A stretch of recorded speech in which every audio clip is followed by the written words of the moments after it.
South London, 1991. A packed betting shop on Walworth Road. Mid-morning, punters shouting horses. Tickets everywhere. Two men walk in, balaclavas up, sawn-offs shotgun out. 6 shots rang and a body on the floor among the betting slips. The gunman vanished before the first cry with a message left behind. This one's for Abby. That was the day the Arifs declared war on their own neighbours. And London learned a new name to fear. Quieter than the Krays, richer than the Adams, and twice as ruthless than the Richardsons.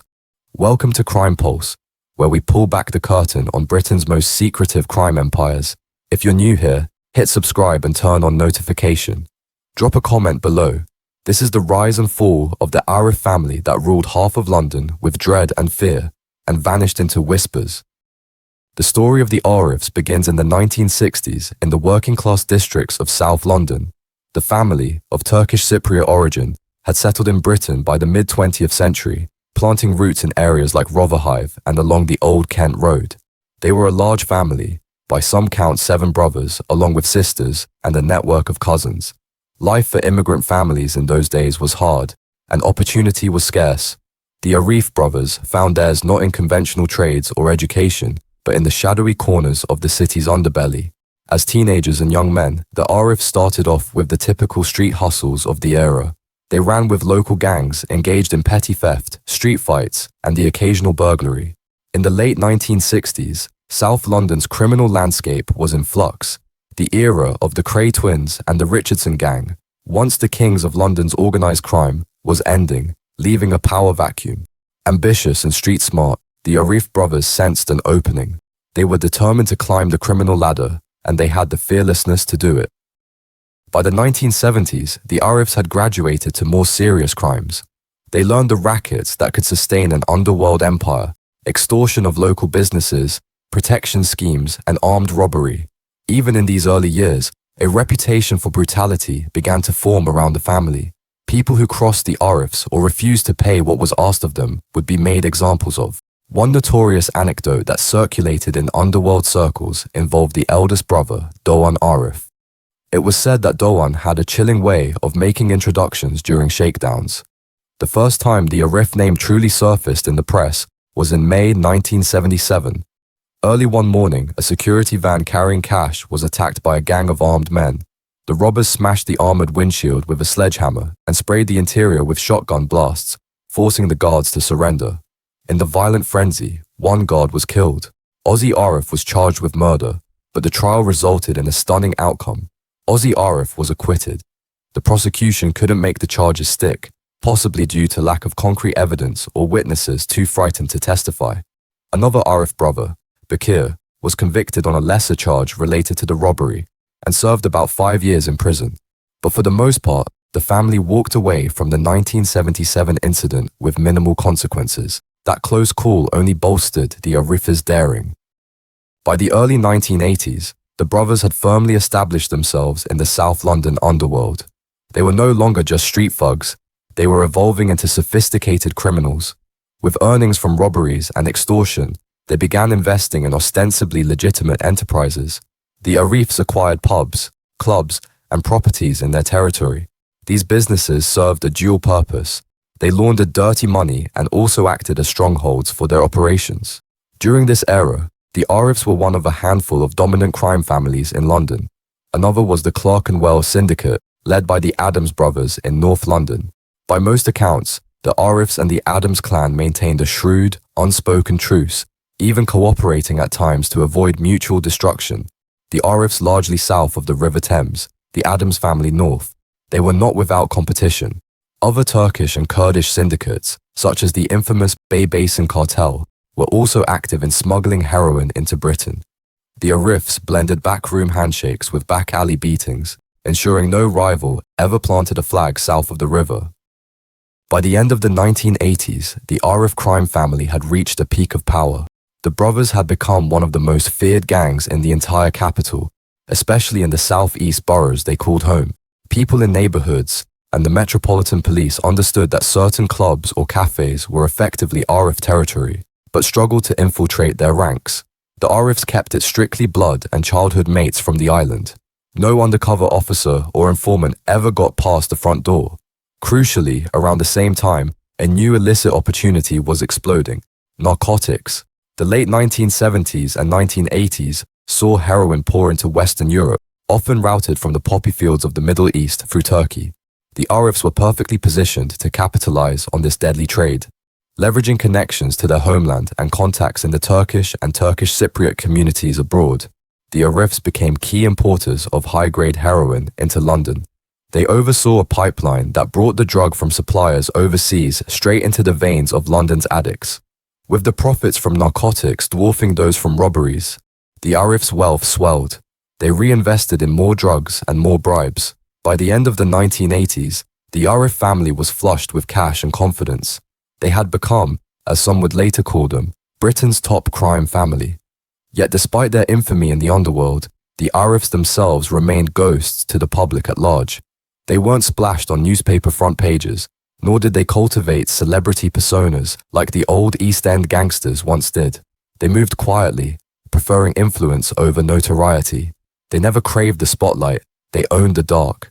A murmured word in a kebab shop, a nod in a lockup, power that never made the front page but still ran half the city. The Arifs' reign looked unbreakable, but the real threat wasn't coming from across the water or up north. It was homegrown, brewed in the same estates. The Brindles and the Dailies had watched the Arifs stack cash and respect while they scraped by on crumbs. Sooner or later, someone was going to reach for the crown to take control, and when they did, the streets ran red. The spark that ignited the war came in the summer of 1990. On an August night, the Queen Elizabeth pub in Walworth was winding down for the evening when a group of armed men stormed through the doors. They headed straight for the landlord, John Daly, who was in the middle of chatting with the regulars. In the blink of an eye, one intruder pressed a pistol hard against Daly's lips, while others brandished weapons at the stunned patrons. The gunmen demanded money for operating on what they claimed was their turf. It was a naked act of extortion. These attackers were enforcers linked to the Brindle family, a rival South London gang with roots in the same patch of ground the Arifs considered theirs. The Dailies, the family of the pub owner now staring down the barrel of a gun, had ties of friendship and possibly kinship with the Arifs. By targeting John Daly, the Brindles were directly challenging the Arif's sphere of influence. The humiliation of having a gun forced into his mouth in front of his patrons was not something John Daly or the Arifs behind him would let pass. Word of the Queen Elizabeth pub incident spread quickly through Gangland networks. The message from the Brindles was clear: "We're coming for what's yours." The Arifs and their allies prepared to answer, and they would not wait long. Barely a few weeks later, retaliation came. Late at night in September 1990, the pulsating bass of a South London nightclub was interrupted by gunfire. Amidst the panicked screams and flurry of people diving for cover, one man lay collapsed on the sticky floor, blood seeping through his club attire. He was Stephen Dalligan, a known associate and friend of the Brindle family. The shooter, witnesses later recounted, was a Turkish man who had been quietly tailing Dalligan inside the club. That man was Ahmet Abi Abdullah, a cousin of the Arif brothers and one of their most trusted lieutenants. Abdullah had emptied a handgun into Dalligan at near point-blank range, hitting him multiple times before slipping away in the confusion. Miraculously, Dalligan survived despite being shot 7 times, but he was grievously wounded. The attack on him was a brazen statement, and London's underworld knew now that a feud had begun in earnest. Both sides were on high alert, weaponed up and looking over their shoulders. The feud escalated at a terrifying pace, soon drawing blood on the Arif side as well. On a chilly morning in March 1991, at a William Hill betting shop on Walworth Road, punters were placing their bets on horse races and football matches, oblivious to the hitmen in their midst. Without warning, shots rang out inside the busy shop. Amid the chaos, one man lay dying on the floor: Ahmet Abi Abdullah. The killers, 2 unidentified gunmen at the scene, had slipped in, executed their target with clinical precision, and vanished into the streets before anyone could react.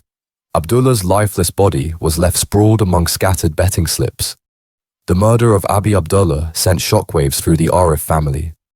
Almost immediately following investigation, suspicion fell on the Brindle brothers, particularly Anthony Tony Brindle and Patrick Brindle. Within weeks, Tony and Patrick were arrested and charged with Abdullah's murder. It was a high-profile case, pitting prosecutors against two of South London's most notorious gangster siblings. The trial at the Old Bailey in 1992 was tense. Key witnesses either disappeared, claimed to recall nothing, or refused to testify. Lacking cooperative eyewitnesses and with no murder weapon recovered, the jury returned verdicts of not guilty. Tony and Patrick Brindle walked free. To the Arifs, the not guilty verdict was a slap in the face with a blood-stained glove. To the Brindles, it was a green light wrapped in a judge's wig. But both sides took it the same way. War was back on. In August 1991, violence struck again. This time in a dingy South London pub that served as a frequent hangout for Brindle family members. David Brindle, the younger brother of Tony and Patrick, was having a drink at the Bell pub on East Street in Walworth. As midnight approached, two men in balaclavas burst into the Bell, brandishing shotguns. Without hesitation, they opened fire on their target. David Brindle was hit multiple times and died almost instantly amid the toppled chairs and shattered pint glasses. In the wild spray of buckshot, an innocent bystander was also killed. One of the gunmen was heard roaring a chilling declaration before fleeing. "This is for Abby." The meaning could not have been clearer. The Arifs had avenged their cousin Abdullah in the most direct way possible. The double murder at the Bell took the feud to its grimmest peak. In less than a year, the underworld war had claimed multiple lives on both sides. But this war was less predictable. It could erupt anywhere, anytime, and any bystander was at risk of becoming collateral damage. The South East Regional Crime Squad coordinated with local police units to monitor known gang figures, hoping to preempt the next strike. After 1991's spate of killings, a weary calm settled in South London. The Arif and Brindle families had both paid in blood. Each clan had lost a brother. Both had members facing serious criminal charges or on the run. Through 1992 and 1993, overt violence between the groups subsided. Some speculated reports said that the gangs, under pressure from both the police and their own mounting losses, reached an understanding to halt the carnage. However, the uneasy peace was broken in 1995 by an audacious attempt on a life that could have reignited all-out war.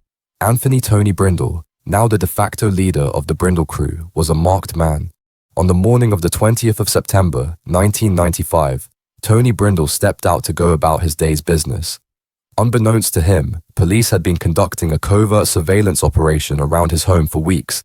They had received intelligence of a credible threat. A hitman had been imported from Ireland and contracted to assassinate Tony as part of the lingering gang dispute. That day, the surveillance parked in a van on Tony's street, watching and waiting. As Tony approached his car, a man hiding across the road raised a shotgun and fired. The blast caught Tony Brindle in the stomach and legs, dropping him to the pavement. The undercover officers from the utilities van sprang out, shouting a warning and aiming their firearms at the assailant, a 49-year-old from Dublin. He hopped out of his van, shotgun in hand, prepared to finish the job. Police marksmen opened fire, riddling him with bullets to his chest. When the smoke cleared, Tony Brindle was bleeding badly, but alive and being rushed to the hospital. Incredibly, both men survived that morning. Tony Brindle underwent emergency surgery and pulled through. The Irish gunman also survived his wounds and was taken into custody, facing a litany of charges.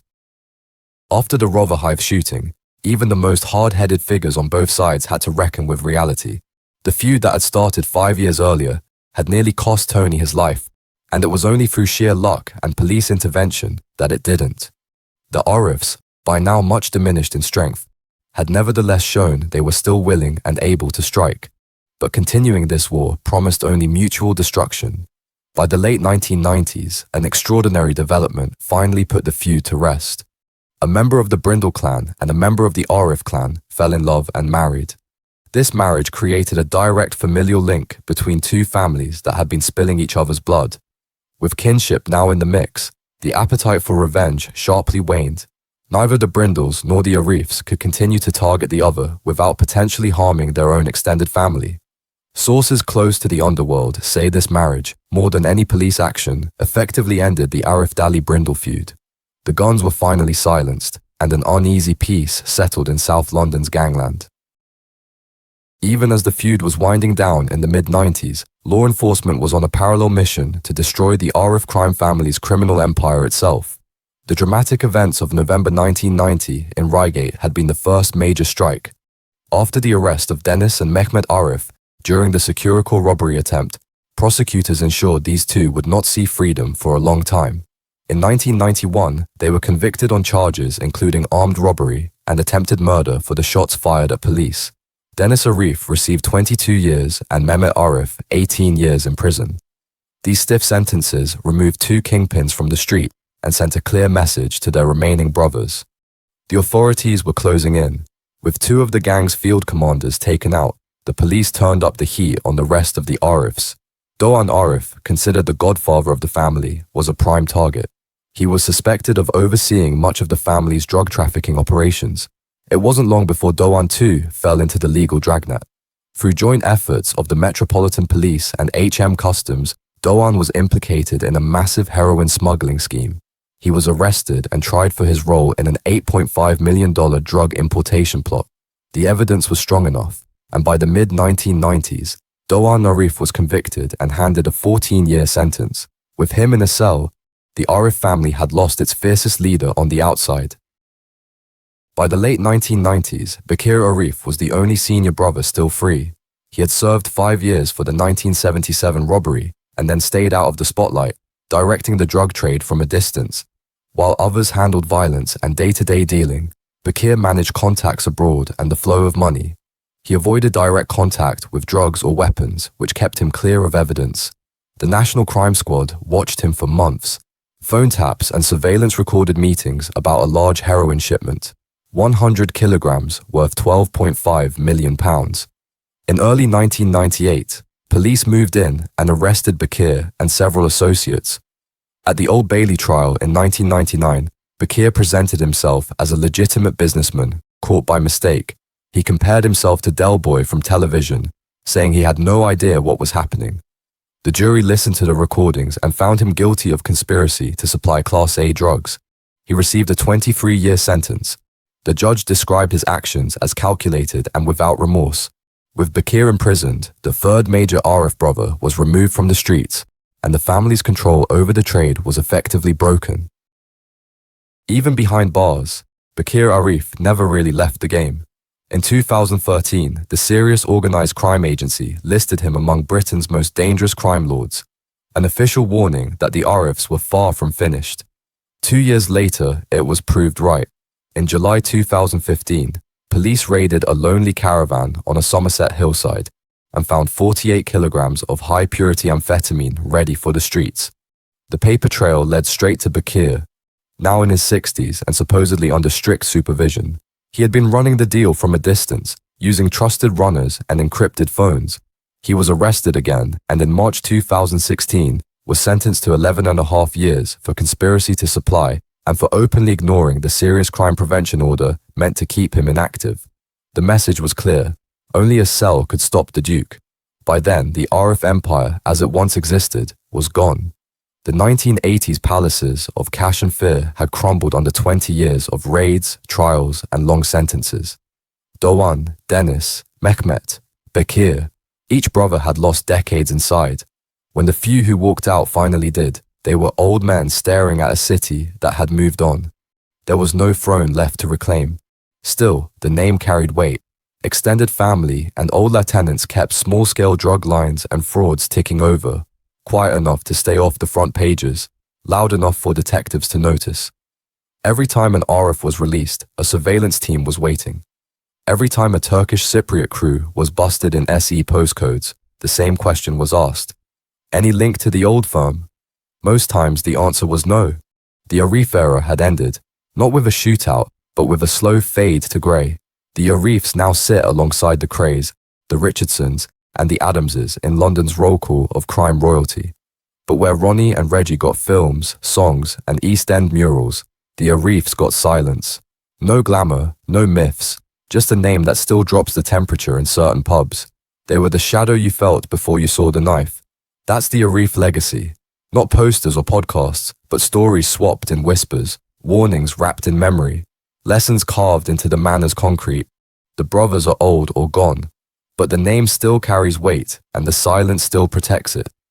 If you want more deep dives like this, fully researched and unfiltered truth behind Britain's most secretive crime families, subscribe to Crime Pulse, hit the bell, share, and always stay tuned for the next one.